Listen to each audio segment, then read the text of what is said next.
body count. Free enterprise. I said, well, how do you operate? He said, well, we go in there about 8 of us. 2 will get in the middle of the street, starting a ruckus. Everybody comes out. They don't have television to watch the show. They all get around. 6 of you on the outside. 1 or 2 on the side. They say a little thing, slightly inflammatory against the government, but not much to start with. Very low tone. You pick it up on the outside and start a chant. You know, the Arabs are quite emotional people, and they start moving with the chant. And then the chant builds up and builds up and builds up until the point you get them marching down to the police station. I want to show them a thing or two. Marching, shouting, you know. At this time, signs magically appear out of your cases that you brought to town. The boys are marching along, and you got your sign, you're drumming along to the police station. There's 6 policemen down there watching 1,000 people come down the street. They load the machine guns. They're not going to come through that gate. That's the final line. They're not going to come beyond the gate. It isn't a matter of any issues. It's a matter now of survival, isn't it? They know the machine guns will open up when they come through that gate. Okay? You walk along. When they get near the gate, you hand your sign to some num-num who's dancing along, and you step in a doorway. And bang, bang, bang, bang, bang, bang, the machine guns open up, and you look around and see how business is going. Now, after all the shooting subsides, you go out and count your bodies and send in your report. The next day you have a funeral. Funerals are great. These people cannot have died in vain. Their blood must be avenged. Oh boy, you can get lots of good speeches at a funeral. Nothing like a funeral to inflame riots and move together people into a mass movement for a bigger building. And more bodies. Bodies are what you want. Martyrs is what you want in a revolution. In 3-4 days, you really got a show going. You bomb children in church basements. You do what you need to get it back. Take a look here. Carl Braden, who wrote Martin Luther King's speeches, a white man, was arrested and convicted because he dynamited a Negro's home in a white district, one he had sold to the Negro, in order to get martyrs for revolution. This man was let out by the Supreme Court not because he was innocent, but because he said the state had no right to put him in jail, for he was trying to overthrow the federal government and state law didn't apply. Another white man, the head of the Communist Transmission Belt of the South, James Dombrowski, financed Martin Luther King.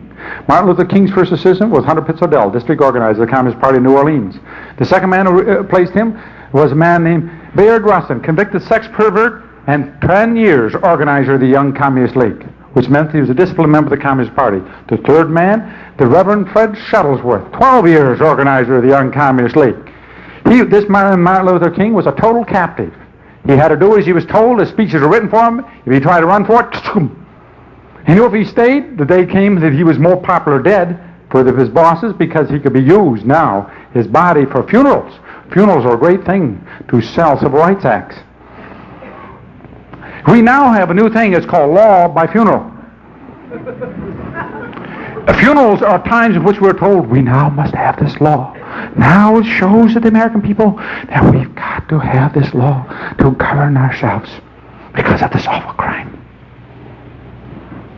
And we have 3 days of legislation, lobbying by national television over the dead body of somebody. And they force even Martin Luther King's own wife to get up there and read the whole thing about napalming the children, the whole communist line, Vietnam, the whole thing. She's got to go through the show as a puppet. These people have no even respect for the dead. But Martin Luther King had to be shot to transfer, notice, the whole transfer now, to the proletarian movement. The head of this movement was Dr. Martin Luther King. The head of this movement, Dr. Benjamin Spock. The head of this movement, Walter Reuther. Walter Reuther, the key organization in the poverty drive, is the Citizens Crusade Against Poverty, whose president is Walter Reuther, and which organization is totally financed by the Ford Foundation. The head of the proletarian drive of the United States. Now, isn't that kind of funny? You know, for a couple of years ago when Ford had the 60-day strike, before that strike, I was coordinator of the John Birch Society in Detroit. Many of our members are, of course, Ford employees. One of the engineers would tell me before the strike, we're going to have a strike in a couple of weeks. I said, how come you're going to have a strike? Very simple. General Motors had just brought out, the new cars had just come out. General Motors had scraped their line. That's a term in the automobile industry to mean that they cheapened everything to the whole product to get the price down, $35. And they're undercutting Ford at $35. Ford could not meet the price without scraping their line. I said, how long does it take to scrape a line? He says, 60 days. We'll have it scraped. That's why the boys are being pulled. Walter Reuther pulls the boys so they don't get any layoff pay.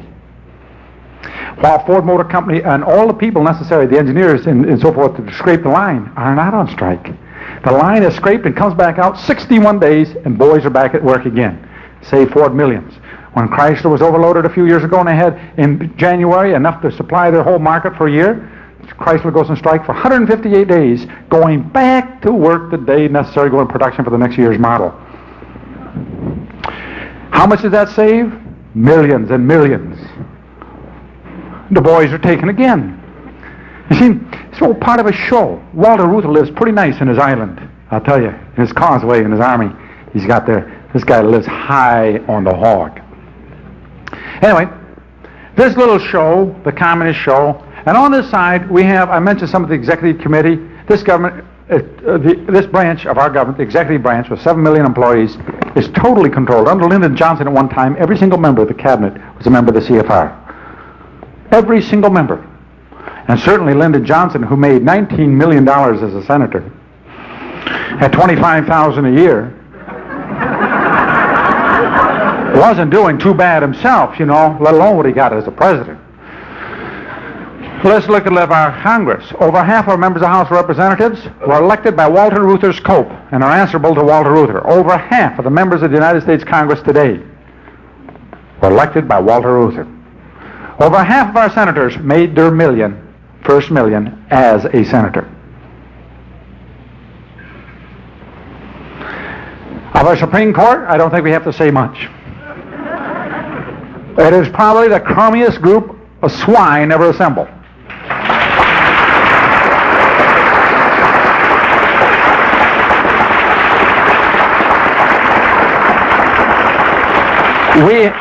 We have lifetime member of the Ku Klux Klan, Justice Black, who in 23 years has yet to hand down a single decision contrary to the wishes of the Communist Party as they publicly declared it.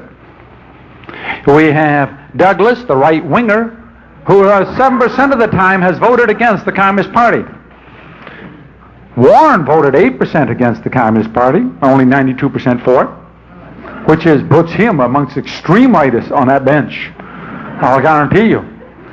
We have a Supreme Court that passes the decision after decision to permit every sort of crime and to prohibit any restriction on the liberty of the criminal, whether it be in pornography, murder, sex crimes, or anything else, from being protected from any sort of awful reprisals of the victims. We're to protect the criminal. No one is out to protect the victim. The decisions of our Supreme Court, our Congress, and the executive decisions, and let me just give you a few of those. By the way, here's a little pamphlet, just as a sample. There's a thing called an executive order. These are issued by the President of the United States and become law by being printed in the the Federal Register. I have here some executive orders as just a sample, issued by President John Fitzgerald Kennedy, considered the Office of Economic Planning. These are the executive orders prescribing emergency preparedness responsibilities of the federal government. These executive orders establish, remember these are created by the President alone, establishes the Office of National Emergency and a Director of National Emergency, appointed alone by the President, without advice and counsel of anyone, who has the power at his own discretion, without even consulting the President, of declaring a national emergency. When he has so declared a national emergency, this unelected man has the power on his own to confiscate all plant equipment, public utilities, communication, all transportation, including private automobiles, and to confiscate all farms and farm machinery for the good of the state, and to order the Postmaster General to register the entire human population and to mobilize it for the good of the state. What constitutes a national emergency is not outlined or even mentioned. It's at the total discretion of this man. Now, will you tell me what portion of the Constitution gives the President that power? But the American people have allowed it to happen because of their ignorance, oftentimes willingly, to know the facts. And ignorance and laziness in promoting and putting those facts before their neighbors and their friends. Our enemy is not the guy in New York or in Washington. It's a guy across the street who doesn't know what's going on. And if we don't wake him up, we have no hope.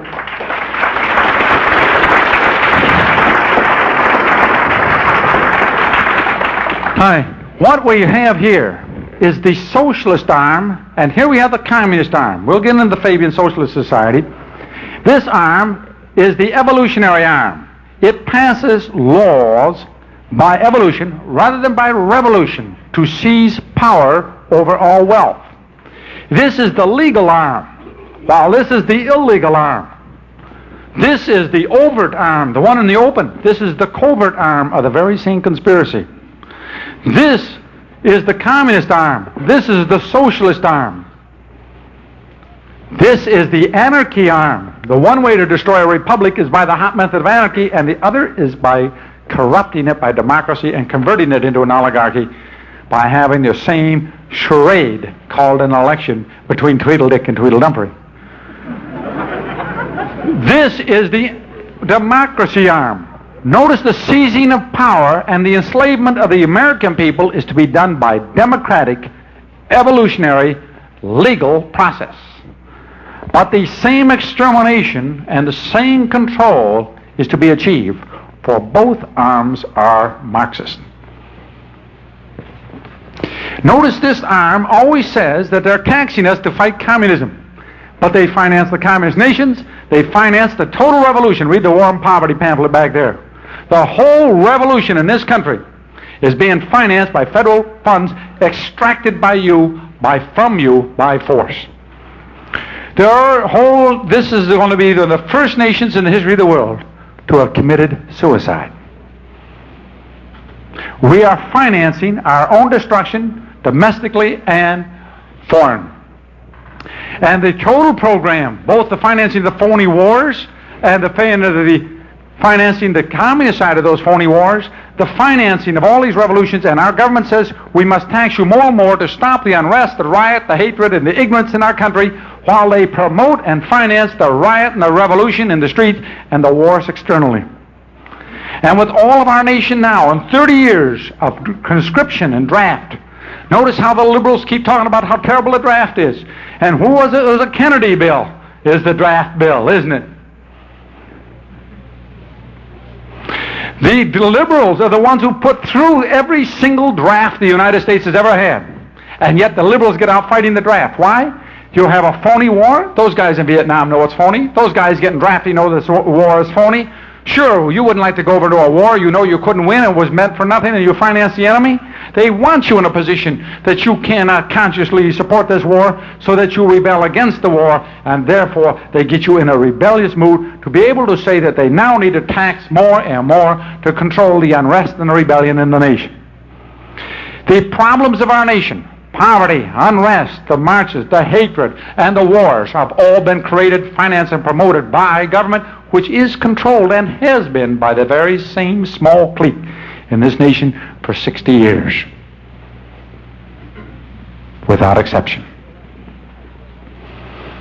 And you don't have your left hand fight your right hand and go through the motion of doing so when controlled by a single brain, obviously, unless it's to amuse children or put people to sleep.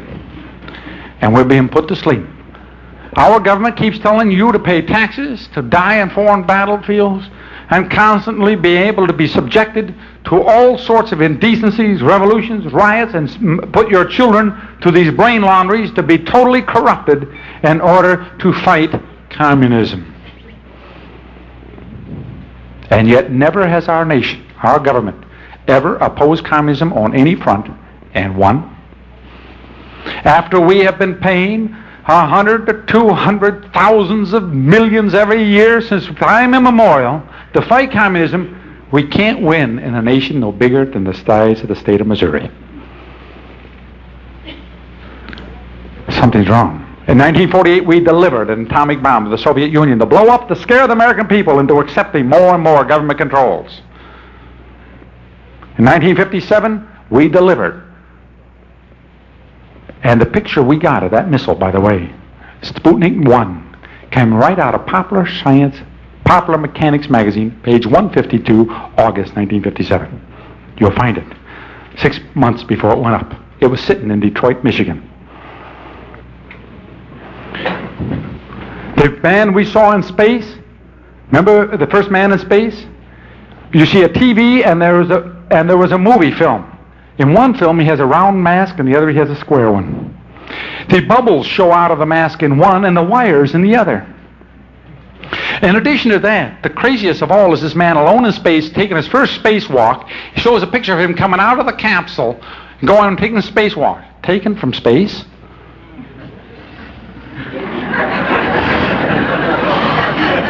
Oh my gosh.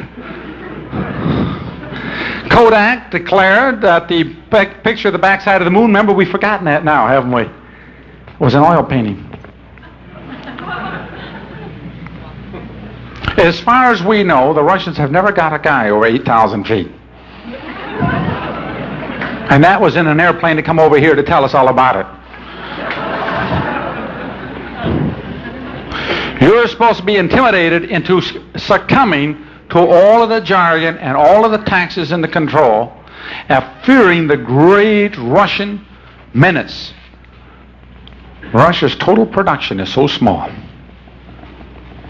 and their wealth is so short, and their surplus is non-existent. They couldn't beat the Boy Scouts, and never could. You have no worry of external aggression, and never have had. The whole ballyhoo about war and missiles and ABMs is all to keep you off your mind of the real war. The infiltration, subversion, destruction of your youth, the total hatred and chaos in our nation, and the total taxes that you're being paid to support your own downfall. Our problem is not fallout, it's sellout. Our problem is not external war, it's internal treason. And Cicero told us 2,000 years ago, do not worry about an army, no matter how large, at your gates. It is not nearly as terrible as a small force in your alleys who are committing treason. A fifth column inside your nation is far greater to be feared than any external force.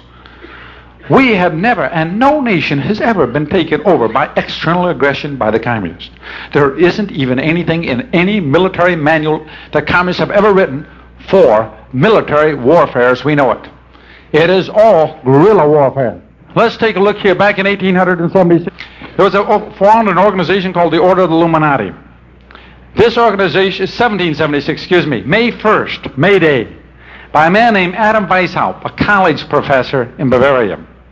This organization, he said, is a Christian organization for to bring about a peace, the end of poverty, war, and disease, fraternity, equality, liberty.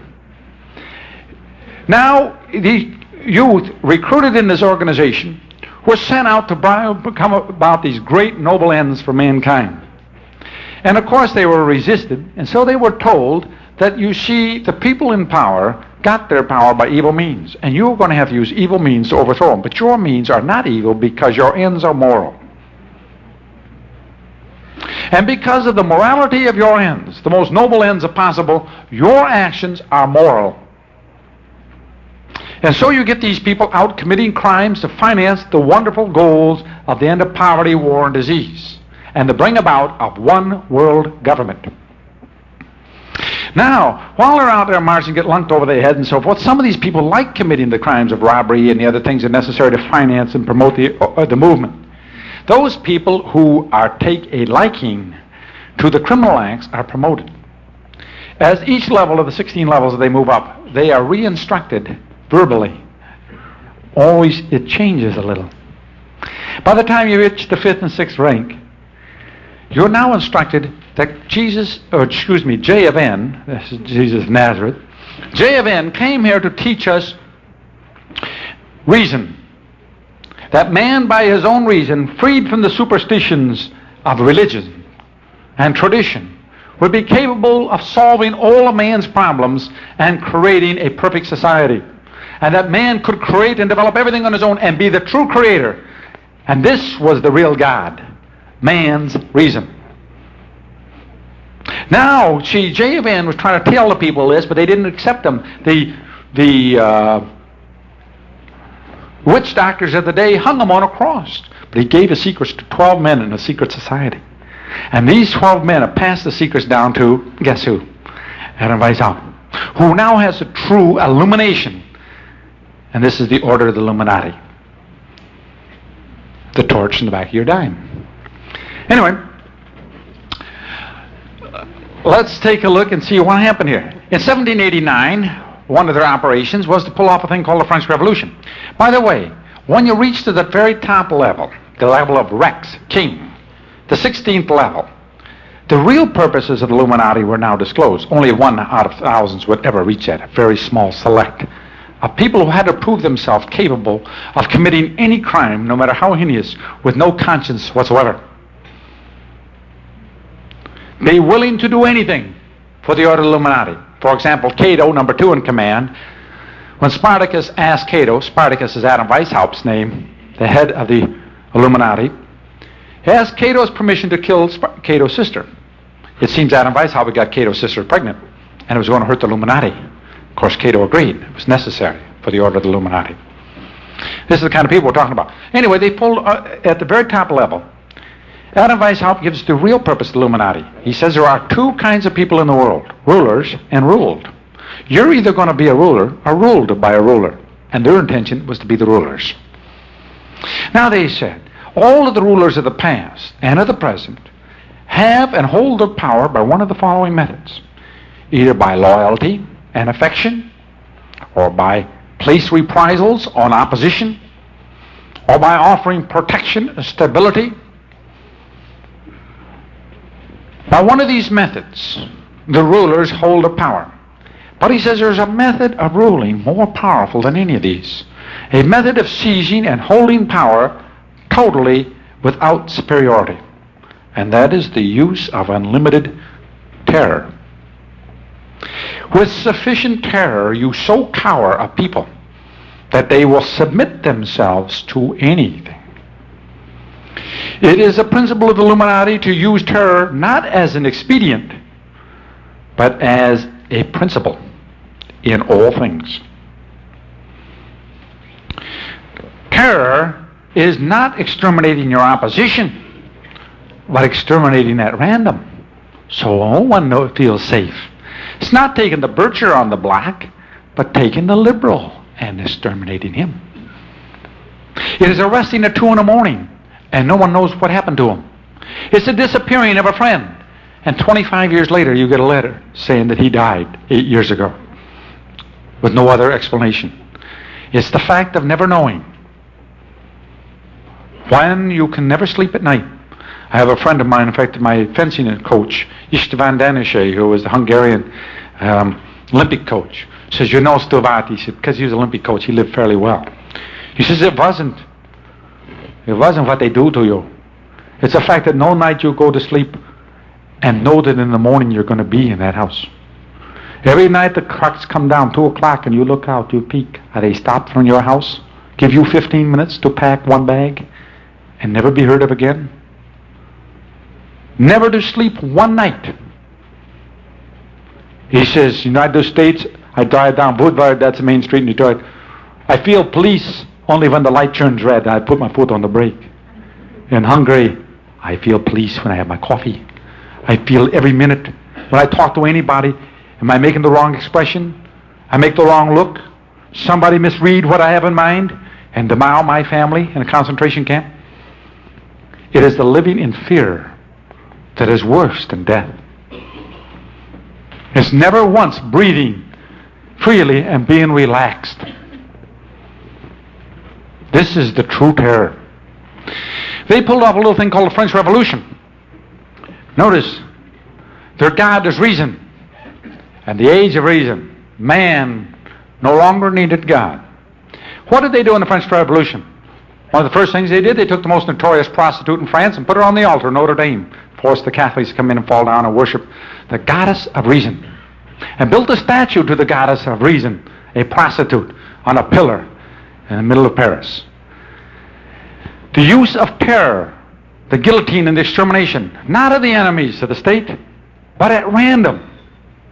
So that to stay alive, the only way you could stay alive was to join the mob executing your neighbors. If you joined the big enough mob screaming for somebody else's blood, you could save your life. If you didn't join the mob, you would be isolated and the mob would be exterminating you. If you lived, you had to be part of the exterminating mob. You had to be a part of the murderers. No one could then point a guilty finger at the state. The total destruction of the calendar, because it all had religious significance. 1789, since when? 7 days in a week, why? The total overthrow of the family and the breakdown of the family relationships. The promotion of all sorts of perversions. And France has never recovered from the moral collapse of the basic fiber of her people. Perpetrated in this Holocaust, which is now sung of and praised by the French people as they put up the flag of the murderers. The Marseillaise. By 1800, it was pretty well discovered. Read George Washington, 1798, October 14th, writing that he had no question of the existence of the Illuminati in the United States, but he felt that their diabolical democratic schemes of destroying and breaking the government from its people were not so engrossed in this nation as to pose at that time a real danger. He was well aware of its existence, as was a man named Thomas More, who was rowed out in Lake Ontario and drowned in 1827, who was writing and exposing the Illuminati at that time. But out of this organization seems to have come a man named Karl Marx and Frederick Engels, who belonged to an organization called the League of Just Men, which later changed its name to the Brotherhood of Communism. These two guys were hired by this league, and this league was financed by some very wealthy people to write a manifesto. The First Communist International, 1863 to 1876, broke up in Philadelphia, Pennsylvania, 1876, at which time Karl Marx left behind in the United States the head of the Communist Party of the United States, a man named Richard Sorge, whose son was of the famous Sorge spying in the Middle East in the 30s and the 20s, which you can read about in the Shanghai Conspiracy. And the Second International, 1789, 1914, the Third International in Russia, 1917 to present. It is called the Politburo. The Fourth International was established in 1922 in Germany and collapsed in 1928. The Fifth International was founded in San Francisco in 1945.